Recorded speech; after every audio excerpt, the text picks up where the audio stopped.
Oh, hello. Let me paint you a picture. You're driving home with a bag of Mickey D's in the front seat from a fast food chain that you're not even fond of. The plan? Chow down while watching a movie made by the Mickey D's Corporation back in the late 80s. Mac and Me, a creation so bad that it became a cult phenomenon. It's a ripoff of E.T. that has something that movie never had: a bad director. It won 2 Razzie Awards, one for Worst Director and one for Worst New Star, with Ronald McDonald. So without further ado, let's dine on some McDonald's while sipping alien Coca-Cola through a straw, while we dive into the one and only movie McDonald's ever made, Mac and Me.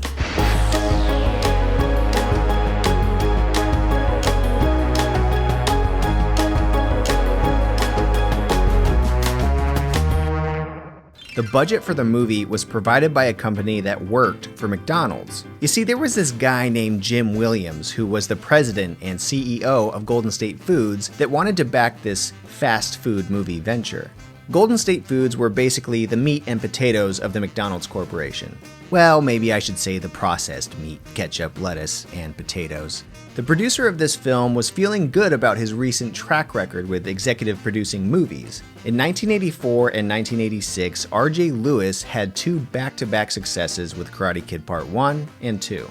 He wanted to make a movie as good or better than E.T. He said, and I quote, "It was time for another generation to have its E.T."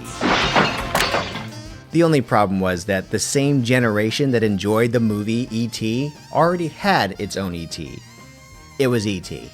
I mean, come on, it had only been 6 years since that movie came out. Slow down there, dude. Director Stuart Raffill, known for his films The Ice Pirates, Mannequin 2, and Tammy and the T-Rex, was hired to bring this movie to life. For Mac and Me, he had some challenges right off the bat. The good challenge was that R.J. Lewis wanted to have a lead actor with a disability in the movie. They ended up finding that in actor Jade Caligari, who, after Mac and Me, only did 2 other projects before quitting acting. He now lives in Chandler, Arizona. The bad challenge was the script was only a first draft. Raffill found himself writing the movie on weekends while going through pre-production. To understand a guy who would take something like this on, you have to look at Raffill's other 2 notable films, Ice Pirates and Tammy and the T-Rex. For Ice Pirates, he was hired on because he made a movie called High Risk for very little money. Ice Pirates was originally budgeted at around $18 million, but by the time it got to Raffill, it would only have a budget of $8 million. So he rewrote the script to be funnier and to account for the much lower budget. For Tammy and the T-Rex, he was hired once again because he knew how to make a movie with a small budget. In that case, he was contacted by a guy who had access to an animatronic T-Rex. It was going to be shipped to a theme park in Texas very soon, so he contacted Raffill and told him, "I got a dinosaur, we can make a movie." There was no script, though, and they had to start filming that same month before the T-Rex shipped off for good. So Raffill wrote the movie quickly, and they went on to make their dino movie. Look, I'm just saying all this because it shows the guy can make something out of nothing. It may not be good, but it will be something. Let's do this. Got some fries. I'm not gonna lie, I love McDonald's fries. Looks like an angry vampire. The movie starts on an alien planet where a family of ETs are drinking Coca-Cola out of the ground.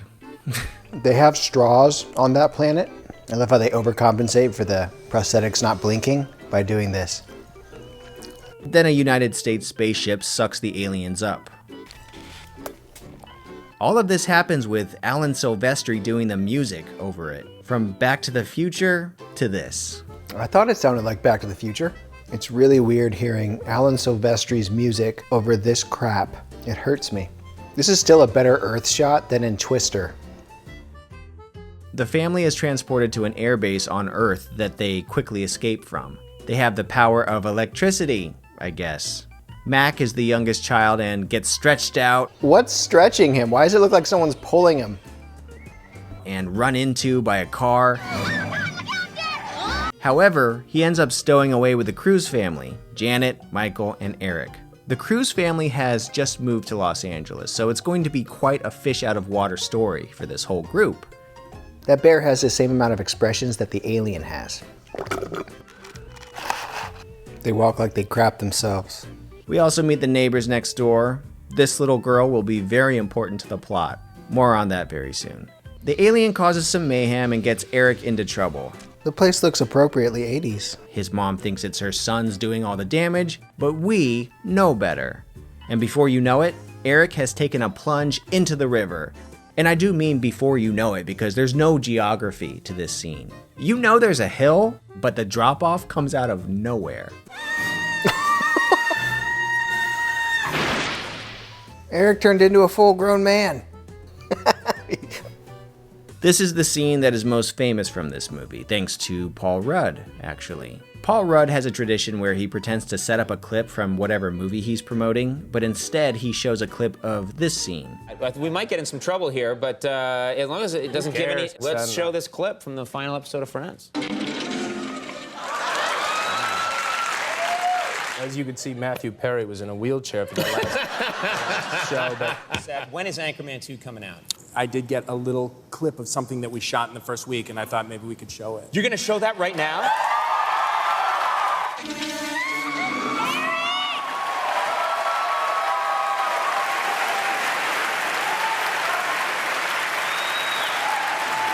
This is you learning from Michael Douglas. Michael Douglas. Let's take a look.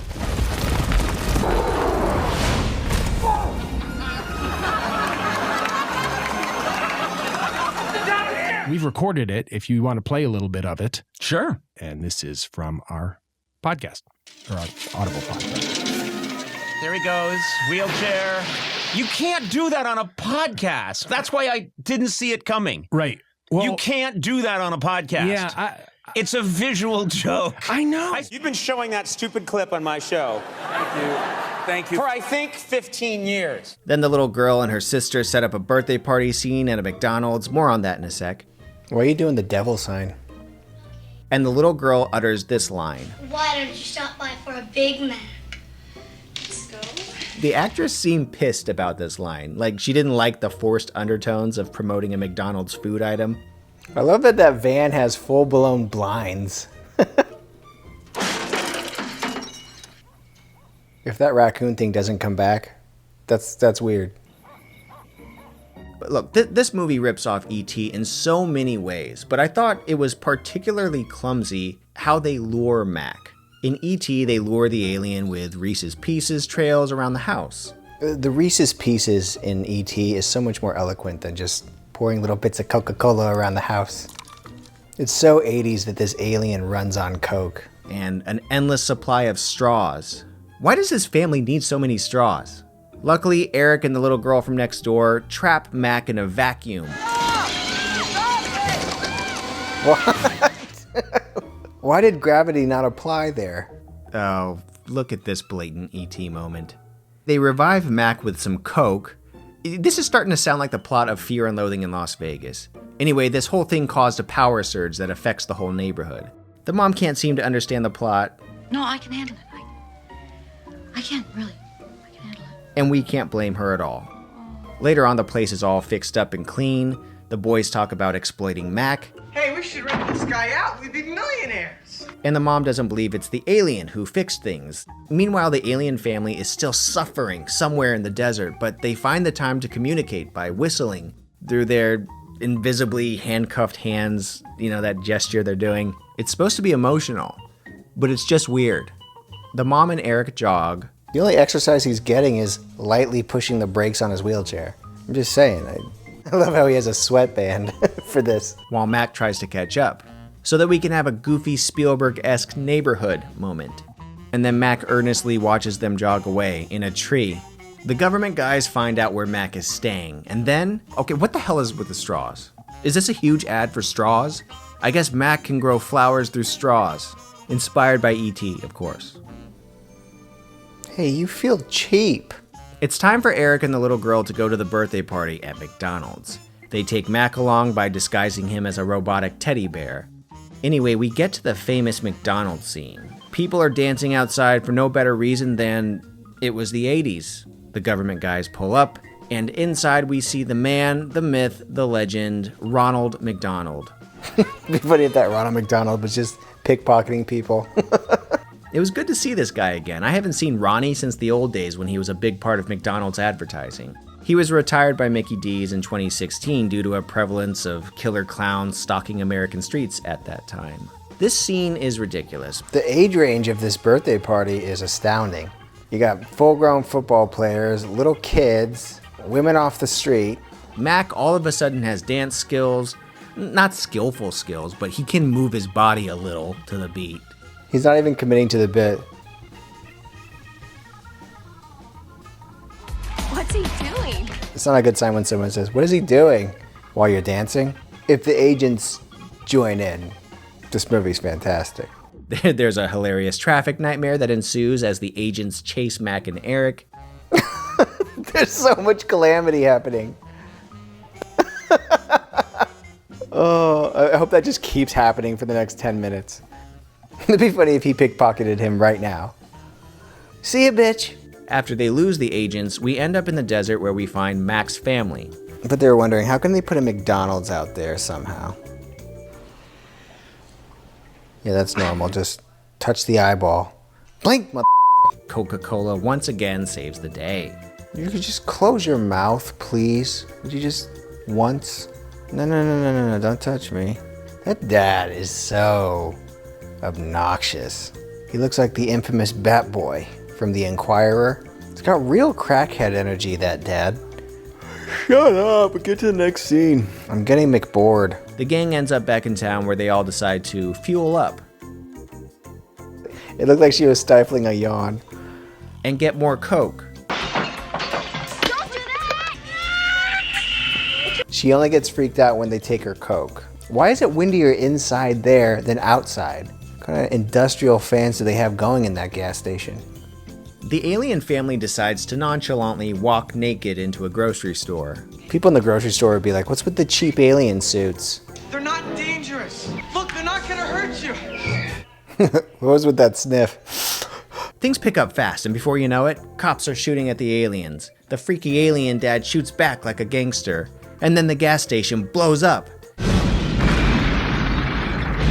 What happened to the kid? And Eric dies. Did he lose his head? Did the kid lose his head? Oh, okay. When I dug a little deeper, I found out that the original scene consisted of a cop falling clumsily on the ground and shooting Eric through the chest.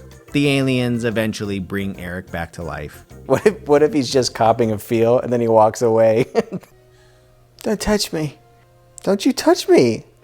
Then the aliens go to court and become American citizens.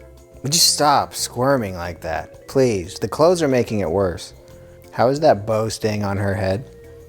That's insulting how easy it was for them to become US citizens, yet others have to wait years. And they get a free Cadillac. We'll be back? No, you will not. Mac and Me cost $13 million to make. It made half of that at the box office with $6.4 million. It wasn't until decades later that the audience members like Paul Rudd and the people who grew up with this movie, or didn't, started relooking at this odd and ugly little gem. Although Mac and Me didn't make a profit with this venture in terms of box office, it did change the way a certain company brainwashed or marketed to its audience. Right after the deal for Mac and Me was made by Lewis, Disney swooped in with their own deal with McDonald's to do tie-in marketing with many of their movies for decades to come. Mac and Me wasn't the last time that McDonald's tried to go Hollywood. They actually got into the Saturday morning cartoon racket for a little while. Hey, does anyone in the audience remember the wacky adventures of Ronald McDonald? It's the animated series that came out in 1998 starring Ronald McDonald. It was 6 episodes that ran about 40 minutes each. They could be bought at a McDonald's with a meal or an ice cream cone, and it cost $3.49 to own. There was Scared Silly, The Legend of Grimace Island, The Visitors from Outer Space, Birthday World, Have Time Will Travel, and The Monster of McDonaldland Lock. So yeah, back to Mac. In an article by Thrillist.com, RJ Lewis insists that there is a hunger for a Mac and Me sequel. He also says that that sequel would really connect with today's kids. I don't quite agree with Lewis's reasonings, but if they do end up making a sequel to Mac and Me, I think it could be done well. but only if it acknowledges and leans into the fact that Mac and Me 1 was a bad movie. Until then, Mac and Me's balloon may have been popped for good. Hey guys, thank you so much for watching. If you enjoyed this video, don't forget to supersize the subscribe button. It really helps the channel and it's totally free. And if you're feeling especially generous, check out my Patreon in the description section below. I'll see you next time.